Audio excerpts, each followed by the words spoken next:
Hey, what's going on, everybody? My name is Corey, better known as the Seaman, and I want to welcome you to another edition of the Seaman's Cinema Sit Down. I tell you what, it is a good time to be a Godzilla fan. If you've been following me, you know I just saw Godzilla Minus One recently, and not only is that the best Godzilla movie I've ever seen, not only is it one of the greatest monster movies I've ever seen, it's one of the best movies of 2023, period, man. You take Godzilla out that movie, and it is still really good. It was so refreshing to see human characters and human stories that actually mattered in a way where you cared about those characters in a movie where a monster was featured.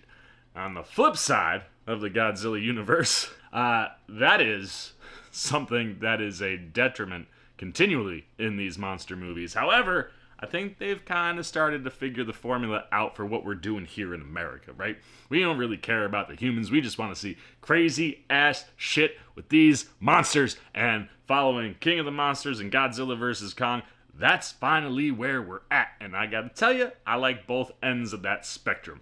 But what does any of that have to do with what I'm sitting here for? Well, if you're not sure, why don't you pull up a chair, take a seat? We are getting ready to take a look at the official trailer for Godzilla X Kong, the new empire. I'm telling you, man, I just sat here and talked about Godzilla Minus One with you, right? And like, you take that monster out that movie, that's still one of the best movies of the year.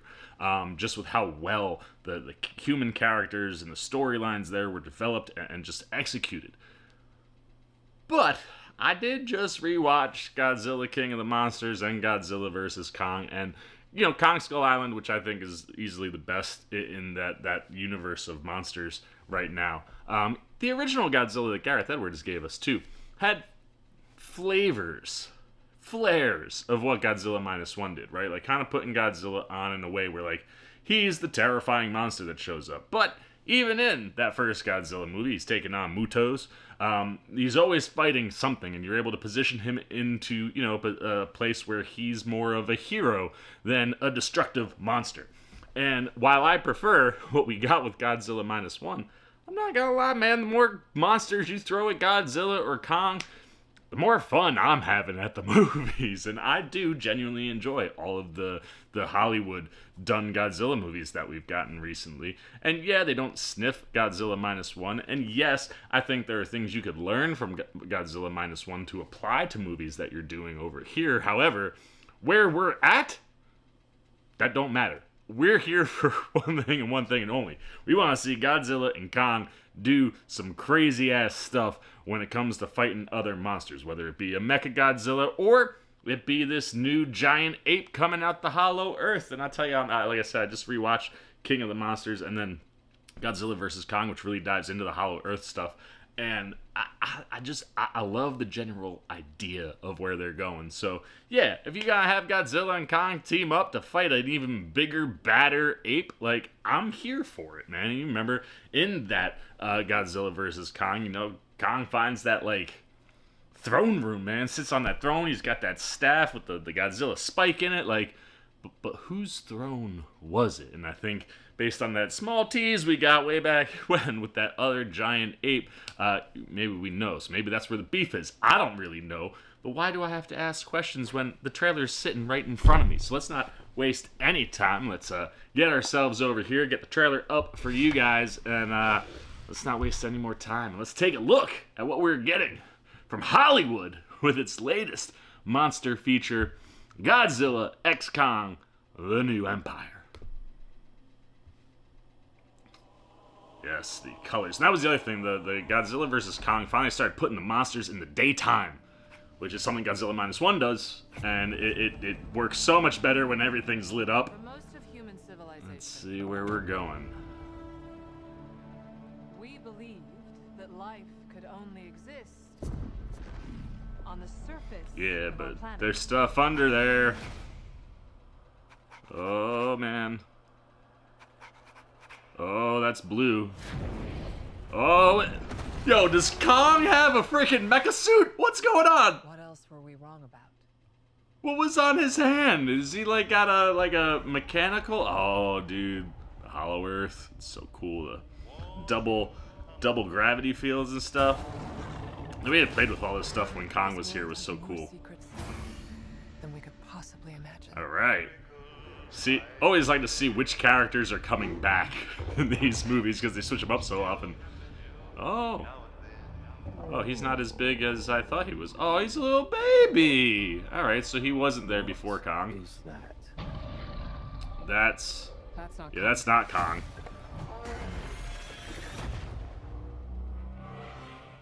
What could have done this? Uh-oh.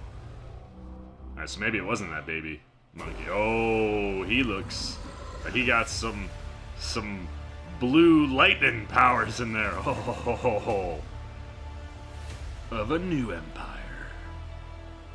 There's a lot of humans down there. I don't think we need that. Kong can't stop this on his own.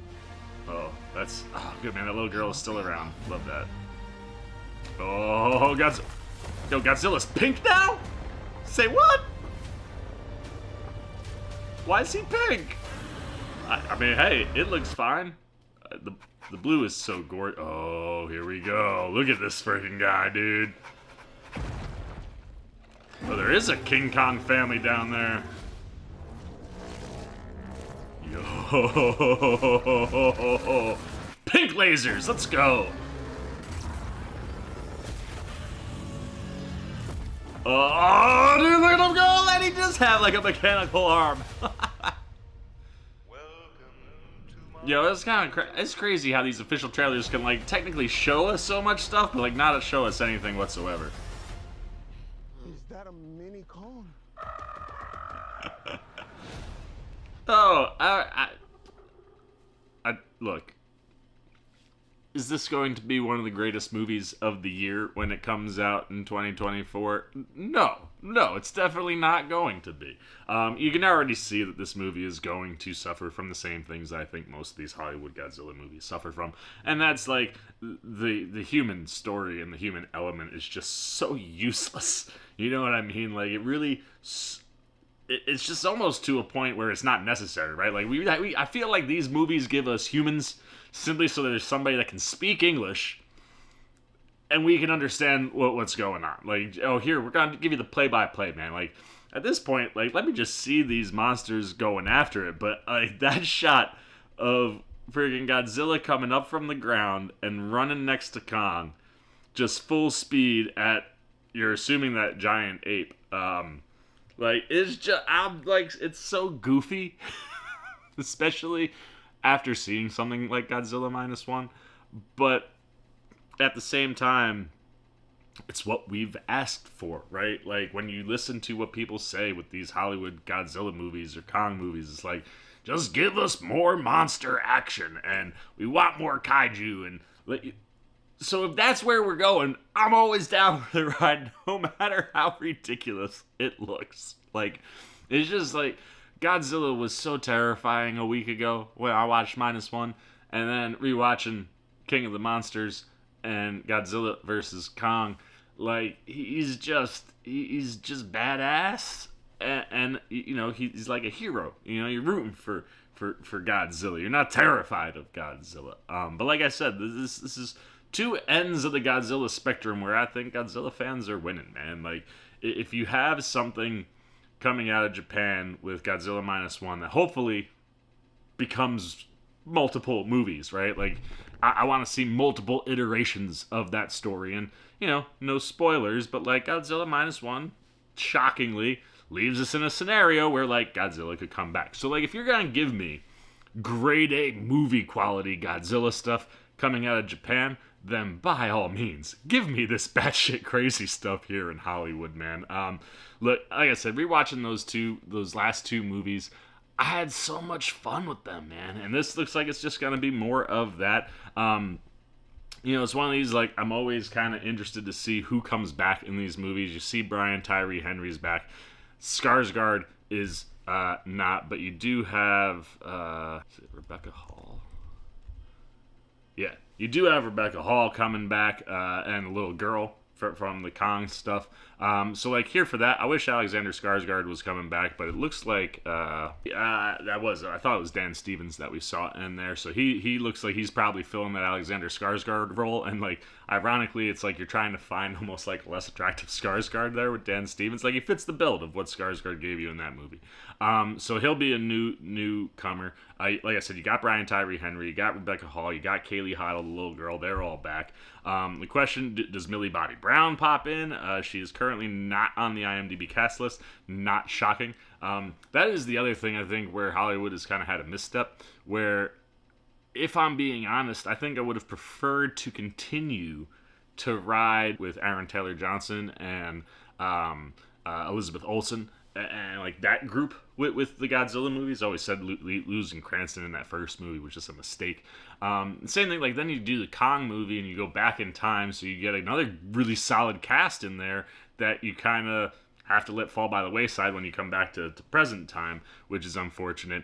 And then, it kind of was that shift to, like, Millie Bobby Brown and her family with the Godzilla stuff, and then Rebecca Hall and Brian Tyree Henry was running with Millie Bobby Brown. But, like, you had people that were connected to each monster, and, like, it's just so strange to see how the humans fall out of rotation in these movies, and who does come back. But I'm here for Rebecca Hall. I think where you left with Kong and her kind of being the face there, that makes sense. Brian Tyree Henry's Bernie Hayes. I mean, he's a conspiracy theorist, so I think it makes a lot of sense to have him involved. But, like, I genuinely don't know how you just explain away Alexander Skarsgård and Millie Bobby Brown and all the people that have been there, with those movies with just, like, an entirely new cast. But whatever, man. Like I said, the humans are so inconsequential in these movies, and we're finally starting to get to a place where it's more about the monsters. That was what Godzilla versus Kong, right? Like, put them in the daytime, less of the rain and the like. It's been so interesting to watch how Hollywood has gone with these monster movies, where it's like, yeah, Gareth Edwards gives you something that I think works on a lot of levels, but you don't get enough Godzilla. And again, dark, cloudy, rainy. Then you get Kong Skull Island, more stuff in the daytime. Kong always looks great on screen.